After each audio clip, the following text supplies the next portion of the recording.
Hello guys, nandito na naman ako.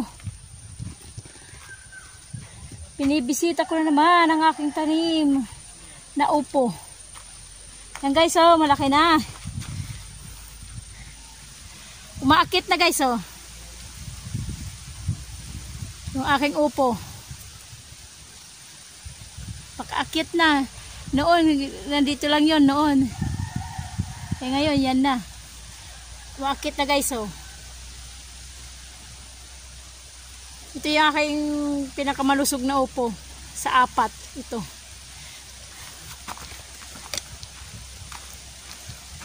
Yung iba medyo lang. Ayan, malusog din. Kaya lang na yung bugs eh. Ito malusog din.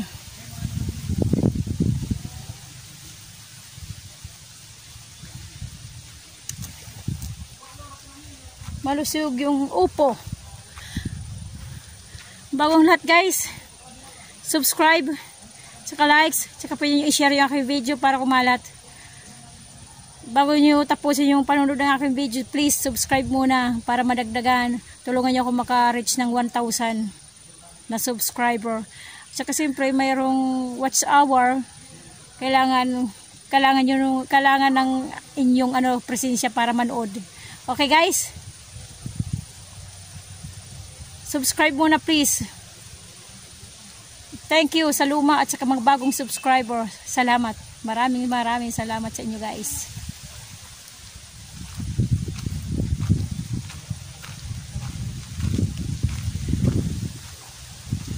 Okay. O saglit, mayroon wala pa ng nyug. Nahulog. Ayan. Saglit guys.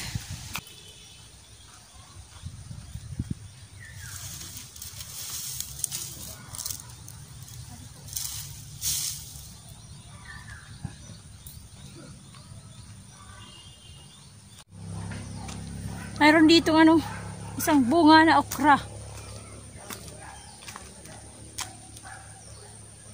Ito. Kunin natin. Kasi magugulang na naman. Ewan ko yun nandito kung gulang na, hindi ko alam. Tingnan natin guys kung gulang na. Ayan oh. Ay hindi pa. Hindi pa gulang, kunin natin.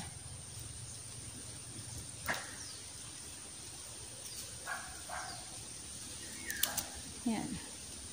Kasi nandiyan pa yung ng bulaklak eh, natuyot. Dalawa.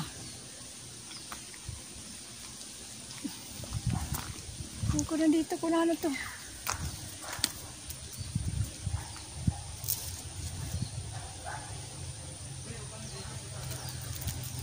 Puro langgam.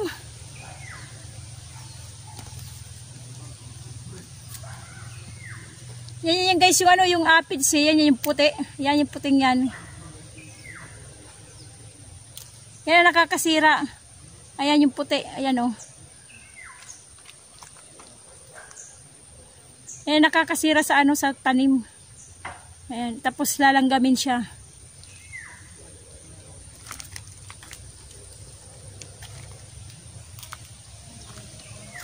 Okay guys, ano ba gagawin natin dito? Damo, magbunot ulit ng damo, magbunot ulit tayo ng damo. Yun lang naman eh, kasi wala naman ako itatanim eh. Magbubunot lang tayo ng damo doon sa may labas, sa may likod. Kasi mataas na yung talahib eh. Talahib bubunutin natin guys.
Natapos din guys, oh. Hanggang doon sa dulo. Tinanggalan ko ng damo.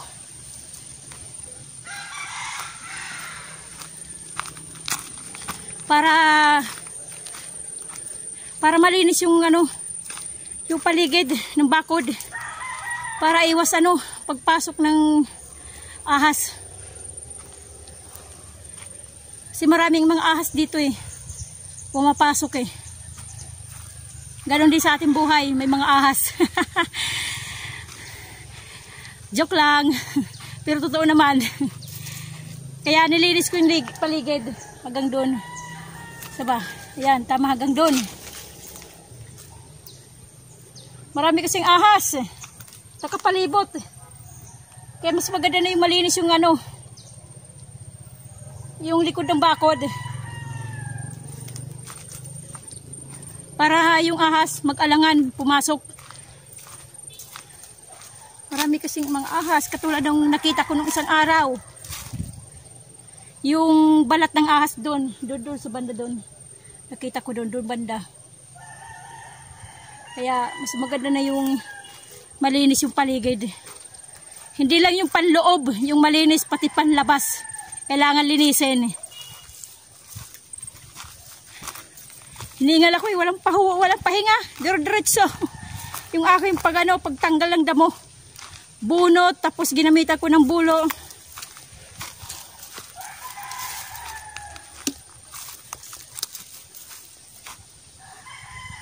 Okay guys. Nihingal pa ako eh. Sobrang hingal.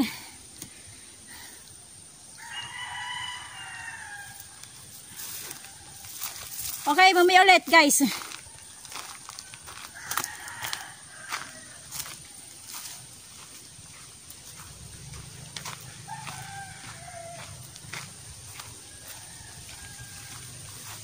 Dito rin, sos. Ganon din niya, maraming ahas din dyan. Kasi yung nakaraan din, yung una ko nakitang balat ng ahas, banda doon. Sa banda dito, yan, dyan, banda dyan. Siyempre, pakalat-kalat lang yung mga ahas dito. Kasi ano pa eh, mga kakahuyan pa. Mga talahiban, kakahuyan, parang gubat pa. Kahit may mga puno ng nyog, nako, masukal yan dyan, masukal. Sobra. Okay guys, may ulit.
Hinihingal ako.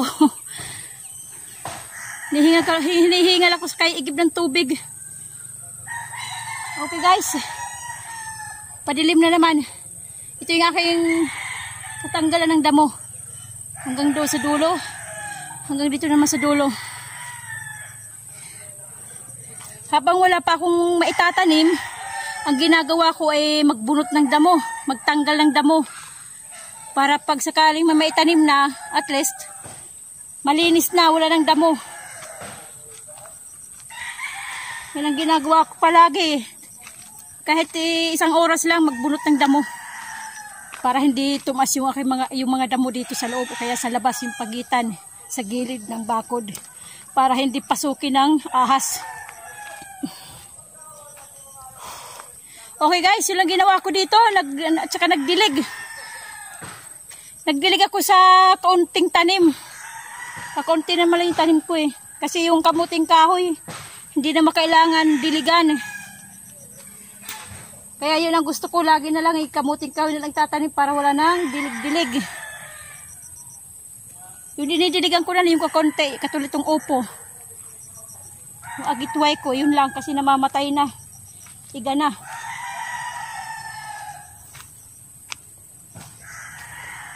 Okay guys, yun lang ang aking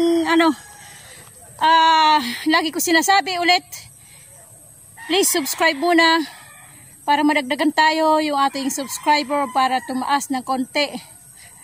Para maging 1,000 na. Malayo-layo pa. Malayo pa ang lalakbayin. 7 bundok pa at 7 ilog na lalanguyin. Malayo-layo pa tayo. Pinagpawisan ako. Grabe. Layo kasi ng iniigiban. Doon sa may highway. Nakikiigib lang ako. Sa puso. Puso yung kinukuhaan ng tubig, iniigiban. Init. Okay guys. Palunod din yung araw. Huwag niyo kakalimutan ha, subscribe tsaka i-share nyo para naman makilala ko doon sa inyong mga kaibigan. Mga kakilala nyo para naman at sabihin nyo rin na mag-subscribe sa akin, di ba? Tulong nyo na rin sa akin yun. Okay? Ulit, sinasabi ko, itong ginagawa kong pagbablog, pagbibideo ay aking memories. Alaala. Tinatawag nilang alaala ng kahapon. Para mayroon akong panunuorin pag sakali ako ay nagkaedad na. Okay, guys. Maraming salamat sa inyo, sa bago at sa luma na subscribers. Maraming salamat sa inyo. Okay. Kumusta ang buhay nyo? Ito ang aking buhay, ang buhay ni Waray. God bless sa ating lahat. Bye-bye!